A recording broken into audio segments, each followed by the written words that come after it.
আসসালামু আলাইকুম ওয়া রাহমাতুল্লাহ। বনশ্রী ন্যাশনাল আইডিয়াল স্কুলের বিএনআই স্কুলে তোমাদের স্বাগত জানাচ্ছি। আমি মোহাম্মদ আনিকুল ইসলাম, সহকারী শিক্ষক পদার্থবিজ্ঞান। আশা করছি তোমরা সবাই আল্লাহর রহমতে ভালো আছো। নবম শ্রেণীর প্রিয় শিক্ষার্থীরা, আজকে তোমাদের আলোচ্য বিষয় হলো ফিজিক্সের প্রথম অধ্যায়ের যেখানে দেখো যে পরিমাপের ত্রুটি এবং নির্ভুলতা। আজকে তোমাদের ক্লাস নাম্বার হচ্ছে 3। আর যদি যোগাযোগ করার প্রয়োজন মনে করো তবে আমার নাম হচ্ছে আনিকুল ইসলাম, ফেসবুক আইডি এবং আমার মোবাইল নাম্বার। তো এর আগে তোমাদের দুইটা ক্লাস হয়েছে। তো দ্বিতীয় ক্লাসে স্লাইড ক্যালিপার্স এ নিয়ে আলোচনা করা হয়েছে এবং স্লাইড ক্যালিপার্সের সাহায্যে কি করে কোনো একটা বস্তু, সেটা দৈর্ঘ্য, প্রস্থ, উচ্চতা অথবা আয়তন অথবা কোনো গোলকের ব্যাস, সিলিন্ডারের ব্যাস কী করে নির্ণয় করা যায় মোটামুটি নির্ভুলভাবে, সেটা কিন্তু স্লাইড ক্যালিপার্সের মাধ্যমে তোমাদের দেখানো হয়েছে। তো আমরা কোনো কিছু পরিমাপ করতে গেলে অবশ্যই ত্রুটি হবে, সেটা যতই চেষ্টা করি না কেন সূক্ষ্মভাবে পরিমাপ করার কিছু না কিছু ত্রুটি হবে। তো আমরা সেই পরিমাপই দেখব যে পরিমাপের ত্রুটি ও নির্ভুলতা। তো আমরা প্রথমে দেখি যে পরিমাপের ত্রুটি কি করে হতে পারে। পরিমাপের ত্রুটি সাধারণত আমাদের ব্যক্তিগত কারণে হতে পারে, যেটা পরিমাপ করতে গিয়ে অনেক সময় নির্ভুলভাবে পরিমাপ করতে পারি না, সূক্ষ্মভাবে পরিমাপ করতে গিয়েও কিছু ত্রুটি হতে পারে। আবার কিছু ত্রুটি হতে পারে যেটা যান্ত্রিক ত্রুটি, যেমন স্লাইড ক্যালিপার্সে তোমাদের পরিমাপ করা দেখানো হয়েছে, সেখানে যন্ত্রের কোনো ত্রুটি থাকতে পারে, বা স্কেল দিয়ে কোনো দৈর্ঘ্য পরিমাপ করতে গিয়ে সেখানে স্কেলের কোনো যে দাগ অঙ্কিত থাকে সেই আঁকাগুলো একদম নিখুঁতভাবে না থাকতে পারে, সেক্ষেত্রেও ত্রুটি হতে পারে। আবার ত্রুটি হতে পারে যে কোনো কিছুর ভর বা টেম্পারেচার পরিমাপ করতে গিয়ে সেইখানে তার যন্ত্রের কোনো ত্রুটি থাকলে ত্রুটি হতে পারে। তো সেই ত্রুটি নির্ভুলভাবে আমরা কিভাবে পরিমাপ করতে পারি, আমরা সর্বোচ্চ চেষ্টা করব যে আসলে কোনো একটা পরিমাপ করতে গিয়ে সেটা কত স্বচ্ছ বা পরিষ্কার করে বা নিখুঁতভাবে পরিমাপটা করা যায়, সেটা আমরা শিখবো আজকে, যে নির্ভুলভাবে কিভাবে ত্রুটি আমরা মোটামুটি কম যত করা যায় আর কি। তো সেই ক্ষেত্রে নির্ভুলতা, এই ত্রুটির যে নির্ভুলতা, সেটা পরিমাপ করতে গেলে আমাদের যেটা দরকার বা জানা দরকার সেটা হচ্ছে যে চূড়ান্ত ত্রুটি পরিমাপের মাধ্যমে আমরা সেই নির্ভুলতা মাপ করতে পারি। আবার আপেক্ষিক ত্রুটি মাপের মাধ্যমে অথবা শতকরা ত্রুটি এই মাপের মাধ্যমে আমরা পরিমাপের মাধ্যমে নির্ভুলতা কতটুকু তা নির্ণয় করতে পারি। তোমাদের প্রশ্ন হতে পারে যে ত্রুটি থেকে কি করে নির্ভুলতা পরিমাপ করা যায়। আসলে আমরা যদি ত্রুটি যদি পরিমাপ করি, তাহলে আমরা যদি বলি যে কোনো কিছুর দৈর্ঘ্য 5% ভুল আছে, তাহলে আমরা বলতে পারি সেখানে 95% নির্ভুল সেটা। আবার কোনো কিছু ভর যদি পরিমাপ করি, বলি 90% সেখানে ভরটা ঠিক আছে, তাহলে পরে আমরা বলবো তার ত্রুটি হচ্ছে 10%। তো এইভাবে আমরা বলতে পারি যে আসলে নির্ভুলতা মানেই হচ্ছে প্রকৃতপক্ষে সেটা একটা ত্রুটি নির্ণয় করতে পারলে আমরা সেটা নির্ভুলভাবে পরিমাপ করতে পারবো। তো প্রথমে আমরা যদি দেখি যে চূড়ান্ত ত্রুটিটা কি। দেখো, চূড়ান্ত ত্রুটি বুঝতে হলে তোমাদের একটু এখানে একটা মোটামুটি আমি একটা স্কেল এঁকেছি, সেই স্কেলে একটা দণ্ড দেওয়া হয়েছে। এই দণ্ডটা দেখো, এই দণ্ডটার পরিমাপ থেকে আমরা বুঝতে পারবো যে চূড়ান্ত ত্রুটি আসলে কোনটা। তো এখানে যদি আমরা মিলিমিটারে, এখানে দেখানো হয়েছে মিলিমিটারে, কিন্তু বাস্তবিক পক্ষে এটা কোনো স্কেলের মাপ নয়। তোমাদের বোঝানোর সুবিধার্থে একটু বড় করে আঁকানো হয়েছে জুম করে। এটা হচ্ছে মিলিমিটারে আঁকা আছে একটা স্কেল, যেখানে প্রত্যেকটা ঘরের মাপ হচ্ছে 1 মিলিমিটার করে। এটা হচ্ছে 1 মিলিমিটার, 2 মিলিমিটার, 3 মিলিমিটার, 4, 5, 6, 7, 8, 9, 10 মিলিমিটার পর্যন্ত আমি এঁকেছি। এখন দেখো যে এখানে যে দণ্ডটা দেওয়া আছে অথবা একটা কাঠি আমরা যদি বিবেচনা করি, সেইটা যদি আমরা হিসাব করে দেখি, তাহলে আমরা একটা মাপ পাবো যে 5, 6, 7, 8। এটা কিন্তু 8 পর্যন্ত গেছে, এরপরে একটু সামান্য পরিমাণ বেড়ে গেছে, সামান্য পরিমাণ বৃদ্ধি হয়ে আছে। এই পরিমাপটুকু আসলে কতটুকু? এইটুকু কি তুমি 8.1 ধরবা, নাকি 8.2 মিলিমিটার ধরবা, নাকি এটা 8 মিলিমিটার ধরবা? আমরা কিন্তু একদম নিখুঁতভাবে বলতে পারি না যে এটা 8.2 অথবা 8.1 অথবা 8, এরকমভাবে নির্দিষ্টভাবে পরিমাপ করতে পারি না আমরা, কারণ এখানে মিলিমিটার পর্যন্ত পরিমাপ করা আছে। তো এই জন্যে এটার যে একটা আমরা মাপ পেলাম বা পরিমাপ করে যেটা পেলাম, সেটা আমরা বলতে পারি যে এটা হলো পরিমাপকৃত দৈর্ঘ্য। তাহলে পরিমাপকৃত দৈর্ঘ্য আমরা পেলাম যেটা, সেটা হলো 8 মিলিমিটার। এটা আমাদের পরিমাপকৃত দৈর্ঘ্য। এখন এই পরিমাপকৃত দৈর্ঘ্য আমরা পেলাম, তো এইটা হলো কি যে আমরা এটাকে যেটা ধরে নিতে পারি যে এর আসলে ত্রুটি কতটুকু। তাহলে আমরা যদি ত্রুটি পরিমাপ করতে যাই, তাহলে প্রকৃত একটা মাপ আমরা ধরে নেব সেটা হচ্ছে কি যে প্রকৃত পরিমাপ পরিমাপ সেই প্রকৃত পরিমাপটা হচ্ছে 8 ± 0.5 মিলিমিটার। তার মানে এই পরিমাপটা আমরা ধরতে পারি যে এই পরিমাপটা মোটামুটি আমাদের 8 পয়েন্ট, যদি প্লাস করি তাহলে 8.5 মিলিমিটার থেকে 7.5 মিলিমিটার এর মধ্যে হবে। তাহলে এই পরিমাপটা কত হবে? 8.5 থেকে 7.5 এর মাঝে হলে আমরা মোটামুটি এটা বুঝতে পারি যে এইরকম পরিমাপ একটা হবে। এবং এই পরিমাপটা দেখো যে এখানে যে পরিমাপটা আমরা পেয়েছি, তাহলে তো এখানে আমরা পরিমাপকৃত যে মানটা পেয়েছি এর থেকে যদি প্রকৃত যে মানটা সেটা যদি বাদ দিই তাহলে একটা আমরা মান পাবো, সেটা হচ্ছে কি যে সেটাই হবে চূড়ান্ত ত্রুটি। চূড়ান্ত ত্রুটি আমরা যদি উপরে এখানে দেখি যে চূড়ান্ত ত্রুটি, তাহলে কি চূড়ান্ত ত্রুটি, এই চূড়ান্ত ত্রুটিটা হলো দেখো যে পরিমাপকৃত যে মান, পরিমাপ করে আমরা যেটা মান পেয়েছি যে পরিমাপকৃত এই মান বা দৈর্ঘ্য, এখান থেকে মাইনাস করবো আমরা প্রকৃত যে দৈর্ঘ্যটা আমরা বললাম। যদিও আমরা কিন্তু প্রকৃত দৈর্ঘ্য আমরা জানি না, প্রকৃত মান বা প্রকৃত দৈর্ঘ্য, এই প্রকৃত মান এইটা যদি পার্থক্য করি তাহলে আমরা পাবো, দেখো যে যদি আমরা 8 থেকে 8 পয়েন্ট, প্রথমে যদি আমরা দেখি যে 8 থেকে যদি এটা বাদ দিই তাহলে 7.5 যদি বাদ দিই তাহলে যেটা আমরা পাবো এত মিলিমিটার, সেটা হচ্ছে 0.5 মিলিমিটার। আবার যদি অথবা আরেকটা মান পাওয়া যাবে, সেটা হচ্ছে যে সর্বোচ্চ যে মানটা সেখান থেকে যদি বাদ দিই তাহলে 8.5 থেকে আমাদের যে পরিমাপকৃত মান, অথবা তুমি এইটাও করতে পারো যে 8 - 8.5, যদিও আমরা বড়টা থেকে ছোটটা বাদ দিই তাহলে কিন্তু এখানে -0.5 মিলিমিটার পাওয়া যাবে। তো প্রিয় শিক্ষার্থীরা এখানে দেখো যে দুইটার ক্ষেত্রে যে পার্থক্যটা আমরা পেয়েছি সেটা হচ্ছে 0.5, এখানে -0.5। আসলে চূড়ান্ত ত্রুটি হলো কি যে এর কোনো নেগেটিভ মান ধরা হয় না। তাহলে চূড়ান্ত ত্রুটি আমরা যেটা পাবো সেটা হলো, দেখো যে চূড়ান্ত এই ত্রুটিটা হলো যে এইটা সমান হবে মডুল পরম মান দিয়ে আমরা যে মানটা পেয়েছি যে হয় প্লাস না হয় মাইনাস, অর্থাৎ এই যে অংশটুকু +-0.5 এই অংশটুকু। তাহলে আমাদের চূড়ান্ত ত্রুটি মূলত হচ্ছে কোনটুকু? এইটুকু, এই +-5। এখান থেকে আমরা যেটা বলতে পারি যে কোনো স্কেলে চূড়ান্ত ত্রুটিটা হচ্ছে সবচেয়ে ক্ষুদ্রতম, যে স্কেলের যে সবচেয়ে ক্ষুদ্রতম মান সেটা হচ্ছে 1 মিলিমিটার।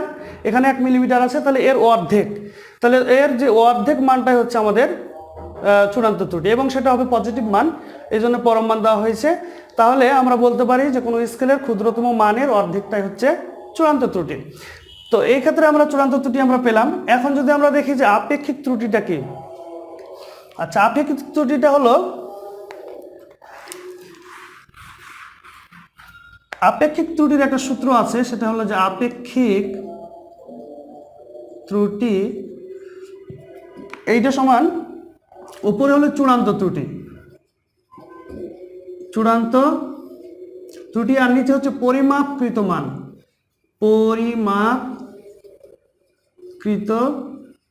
মান। এখানে দেখো যে চূড়ান্ত ত্রুটি আমরা পেয়েছি কত? 0.5। আর এখানে পরিমাপকৃত যে মানটা সেটা আমরা দেখেছিলাম, আগেই লিখেছিলাম যে এটা হচ্ছে 8। তাহলে পরিমাপ এইটার সমান যেটা আমরা পাবো সেটা হচ্ছে, এটা যদি ভাগ করো তাহলে 0.0625 এই পরিমাণ পাওয়া যাবে। তাহলে এখানে আমরা যেটা চূড়ান্ত ত্রুটি যেটা আমরা পেলাম, না সরি আপেক্ষিক ত্রুটি, সেটা হলো এইটা। আপেক্ষিক ত্রুটি দিয়ে মূলত যেটা পরিমাপ করা হয় সেটা হচ্ছে যে এই যে ত্রুটিটা এখানে যে আমরা পরিমাপ করেছি সেই ত্রুটির মধ্যে তার প্রকৃত যে আমরা পরিমাপকৃত যে মানটা পেয়েছি তার কতটুক পরিমাণ ত্রুটি হয়েছে। অর্থাৎ এইটা হলো, যদি আমরা এটাকে ভগ্নাংশ আকারে লিখি তাহলে 1/16 হবে। তার মানে আমরা ওইটা বলতে পারি যে 16 ভাগের 1 ভাগ ত্রুটি হয়েছে। 8কে যদি 8 মিলিমিটার আমরা প্রকৃত মান পেয়েছিলাম, এইটার 16 ভাগের 1 ভাগ হচ্ছে আপেক্ষিক ত্রুটি। তাহলে এখান থেকে আমরা কিন্তু এই স্কেলে পরিমাপ করার পর সেটা ত্রুটি কতটুকু তা আমরা পরিমাপ করতে পারবো আপেক্ষিক ত্রুটির মাধ্যমে। একে যদি শতকরায় পরিমাপ করতে চাও তোমরা বা শতাংশ চাইতে পারে, সেক্ষেত্রে আমরা করতে পারি কি এটার সঙ্গে আমরা 100 গুণ করে দিলেই হবে। তাহলে আমরা দেখি যে এটার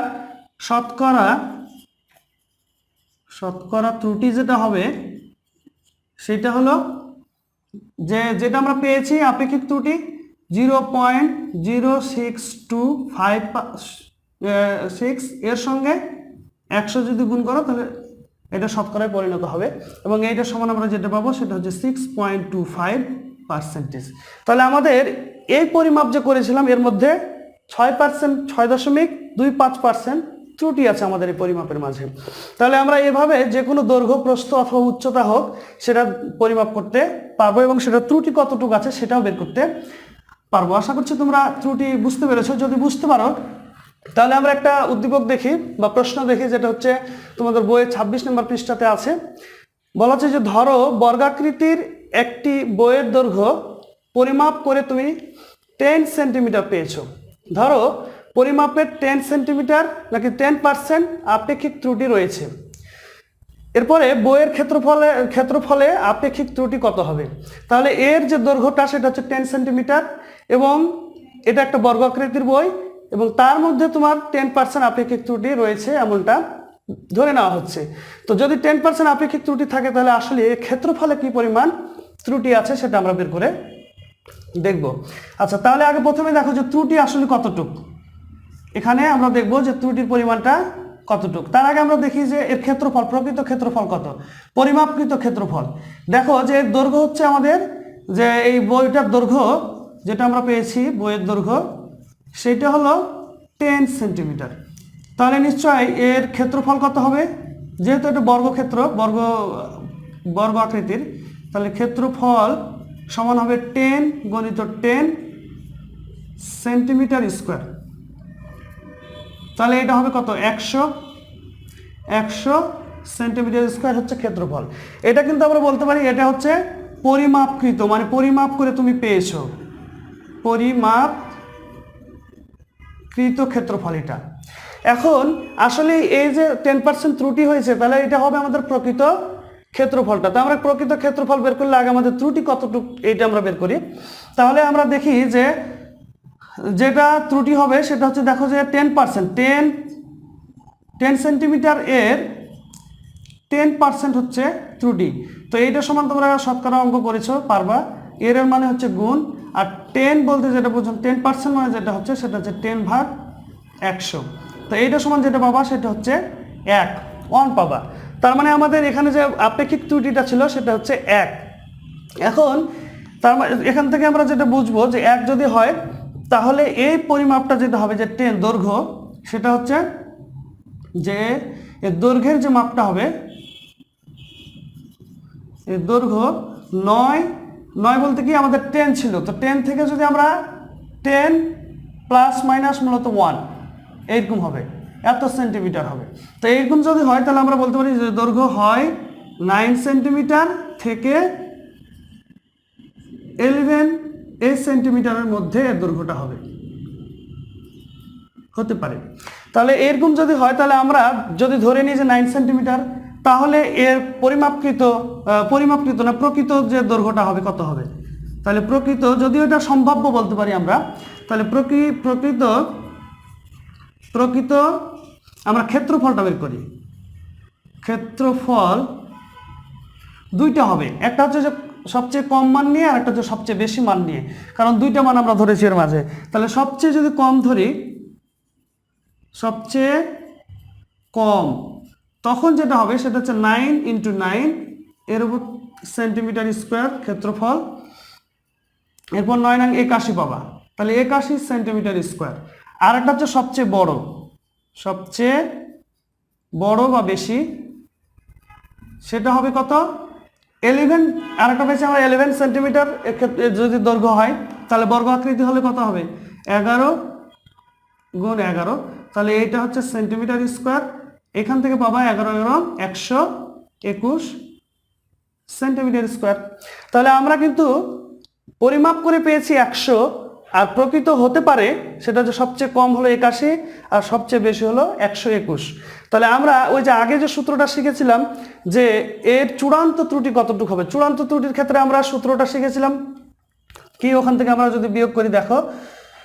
আচ্ছা তাহলে এটুকু মুছে দিই, তোমরা একটু জেনে রাখো। তাহলে আমরা যেটা পাবো সেটা হচ্ছে চূড়ান্ত ত্রুটি যেটা পাবো এই ক্ষেত্রফলের ক্ষেত্রে, সেটা দুইটা ত্রুটি পাওয়া যাবে। কারণ হচ্ছে যে এর যে প্রকৃত ক্ষেত্রফল আর একটা হচ্ছে পরিমাপকৃত ক্ষেত্রফল ছিল। পরিমাপকৃত ক্ষেত্রফলটা কত ছিল, সেটা ছিল আমরা দেখেছি যে 100 সেন্টিমিটার স্কোয়ার। তাহলে এর সূত্র হচ্ছে কি যে পরিমাপকৃত ক্ষেত্রফল থেকে আমরা প্রকৃত ক্ষেত্রফলটা বাদ দিই। তাহলে 81 যদি বাদ দাও তাহলে একটা ত্রুটি পাবা, সেটা হলো কত, এত সেন্টিমিটার স্কোয়ার। তাহলে এখান থেকে যেটা পাওয়া যাবে সেটা হলো 19 সেন্টিমিটার স্কোয়ার। অথবা আরেকটা সেটা পাওয়া যাবে কি, এবং আরেকটা পাওয়া যাবে যে আমরা যদি এই পরিমাপকৃত যে ত্রুটি, পরিমাপকৃত যে ক্ষেত্রফল হচ্ছে 100, তাহলে পরিমাপকৃত ক্ষেত্রফল হচ্ছে 100, অথবা বড়টাকে আগে দিও, তাহলে পরে কত, 121 মাইনাস হচ্ছে 100, তাহলে এত সেন্টিমিটার স্কোয়ার। তাহলে তুমি পাবা 21 সেন্টিমিটার স্কোয়ার। তাহলে আমাদের যে ত্রুটিটা পেয়েছি সেটা হচ্ছে দুইটা ত্রুটি পাওয়া গেছে। একটা হচ্ছে যে কম ত্রুটি আমরা যেটা পেয়েছি এটা আমরা বলতে পারি যে কম, আর এটা হচ্ছে বেশি ত্রুটি আমাদের। তাহলে বেশি ত্রুটি একটা পেয়েছি, একটা কম ত্রুটি পেয়েছি, কারণ দুইটা মান থাকার কারণে, প্রকৃত মান দুইটা, প্রকৃতপক্ষে দুইটা মান থাকার কারণে আমরা যেটা সম্ভাব্য মান সেটার কারণে আমরা দুইটা ত্রুটি পাচ্ছি। একটা হচ্ছে কম 19 সেন্টিমিটার স্কোয়ার, আর একটা হচ্ছে বেশির ক্ষেত্রে আমরা পাচ্ছি 21 সেন্টিমিটার স্কোয়ার। এখন এই দুটার মধ্যে আমাদের সবচেয়ে বড় এই ত্রুটিটা আমাদের গ্রহণ করতে হবে। কারণ হচ্ছে যে ত্রুটির মধ্যে যদি আমরা সবচেয়ে ছোটটা ধরি তাহলে তার মধ্যে আবার ত্রুটি থেকে যাবে, এজন্য আমাদের সবচেয়ে বড় ত্রুটিটা আমরা ধরে নিব। তো এই জন্য আমরা ধরবো যে চূড়ান্ত ত্রুটি প্রকৃতপক্ষে যেটা হবে, চূড়ান্ত ত্রুটি আমরা নিব এই বড়টা, অর্থাৎ 21 সেন্টিমিটার স্কোয়ার। তো এটা যদি চূড়ান্ত ত্রুটি হয় তাহলে আপেক্ষিক ত্রুটি কত হবে এখন বের করতে পারবা। তাহলে আপেক্ষিক ত্রুটি সমান কত হবে, তাহলে আমাদের হচ্ছে কি উপরে হচ্ছে চূড়ান্ত ত্রুটি আর নিচে হলো পরিমাপকৃত মান, পরিমাপ করা মান বা ক্ষেত্রফল আমরা বলতে পারি। তাহলে চূড়ান্ত ত্রুটি এখানে আমরা পেয়েছি কত, 21, আর এখানে হচ্ছে যে পরিমাপ করা মান, আমরা জানি যে ক্ষেত্রফলের যে পরিমাপ করা মান সেটা হচ্ছে 100। তো এই দুটারে যদি উপরে সেন্টিমিটার স্কোয়ার নিচে সেন্টিমিটার স্কোয়ার, এটা কেটে যাবে, তাহলে এর কোনো একক আমরা পাবো না। তাহলে এখন যদি এটাকে ভাগ করো তাহলে যেটা পাবা সেটা হচ্ছে 0.21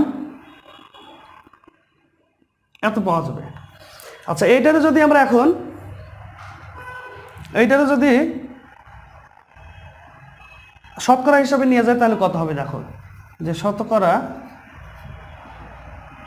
হিসাবে নিলে শতকরা ত্রুটি যেটা হবে সেইটা হলো, এর সঙ্গে 100 গুণ করে দাও, অথবা এখানে কিন্তু 100 গুণ করা যেত, তোমরা যদি এখানে গুণ করলে চলবে, এখানে করতে পারো। তাহলে 0.21 গণিত হচ্ছে 100%।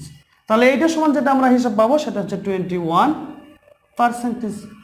তার মানে আমরা যে এখানে যে ধরে নিয়েছিলাম আমরা 10% আপেক্ষিক ত্রুটি, আসলে দৈর্ঘ্যের ক্ষেত্রে যদি 10% হয় তাহলে ক্ষেত্রফলের ত্রুটি হবে কত, 21%। ঠিক আছে, তাহলে আশা করা যায় তোমরা কোনো একটা দৈর্ঘ্য বলুক, ক্ষেত্রফল বলুক অথবা আয়তন বলুক, তার যদি চূড়ান্ত ত্রুটি চাই অথবা আপেক্ষিক ত্রুটি অথবা শতকরা মান অথবা শতাংশ যদি চাই, কতটা শতাংশ ত্রুটি, তাহলে আমরা এভাবে অঙ্কগুলো করতে পারবো। আশা করা যায় তোমরা বুঝতে পেরেছো। এরপরে যদি কোনো সমস্যা হয় তাহলে আমার সঙ্গে। প্রিয় শিক্ষার্থীরা, তো আজকে তোমাদের এইচডব্লিউ থাকবে 3, যেটা এর আগে 2টা এইচডব্লিউ হয়েছে, আজকে 3 নম্বর এইচডব্লিউ। এইচডব্লিউটা হলো, দেখো এখানে আমরা 10% দিয়ে অঙ্কটা করেছিলাম, এখানে শুধু 10-এর পরিবর্তে 5% দিবা, যেখানে হলো যে 5% আপেক্ষিক ত্রুটি যদি হয় তাহলে এর ক্ষেত্রফলের আপেক্ষিক ত্রুটি কত হবে, এইটা তোমরা এইচডব্লিউ করে আগামী শনিবারে জমা দিবা।